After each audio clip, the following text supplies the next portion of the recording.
नमस्कार, मैं हूं रविंद्र जैन और आप देख रहे हैं मुंबई मास टाइम्स। आइए देखते हैं आज की मुख्य खबर।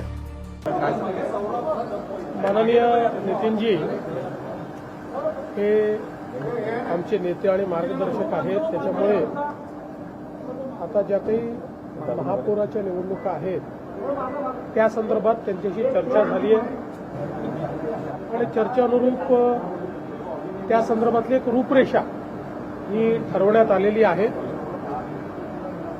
जे काही नावं आहेत त्या नावांच्या संदर्भात काही निर्णय जे आहेत ते उद्या किंवा परवा घेतले जातील आणि जी काही रूपरेषा ठरली आहे त्या रूपरेषेनुसारच ही नावं फायनल होतील। आमचे जे काही महानगराचे अध्यक्ष आहेत, आमदार आहेत, हे मिळून त्या संदर्भात अंतिम निर्णय करतील। नागपूरचं काय सांगाल? इतर ठिकाणी ज्या पद्धतीनं ससमीकरण दिसत आहे त्या ठिकाणी काही चर्चा झाली का? बाकी ठिकाणी ओव्हरऑल चर्चा झालेली आहे।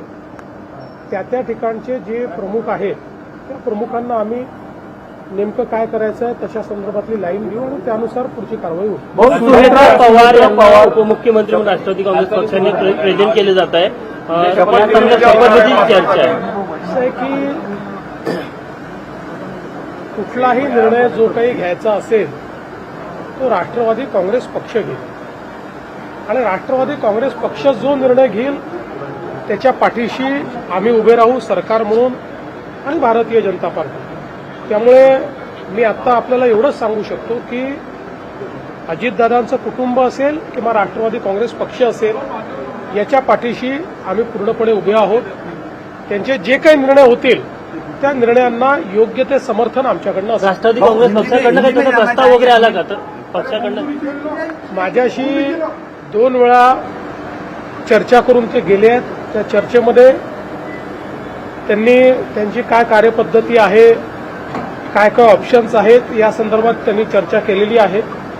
मात्र अंतिम निर्णय जो काही असेल तो त्यांचा पक्ष घेईल, त्यामुळे त्या संदर्भात मी बोलणं हे योग्य होणार नाही। शपथविधी उद्या होण्याची शक्यता आहे का? आता तरी असं आहे की अजितदादांनी भरपूर तयारी अर्थसंकल्पाची केली होती। त्यामुळे आता उद्यापासून मी स्वतः लक्ष घालून अर्थसंकल्पाच्या ज्या काही प्रोसेसेस आहेत त्या मी स्वतः पूर्ण करणार आहे आणि मग आम्ही इव्हेंच्युअली ठरवू काय करायचं। शपथविधी काही वेळ ठरली का? शपथविधीची अशी काही वेळ? मी तुम्हाला सगळं सांगितलं आहे, याच्यापेक्षा जास्त सांगण्यालायक माझ्याकडे काही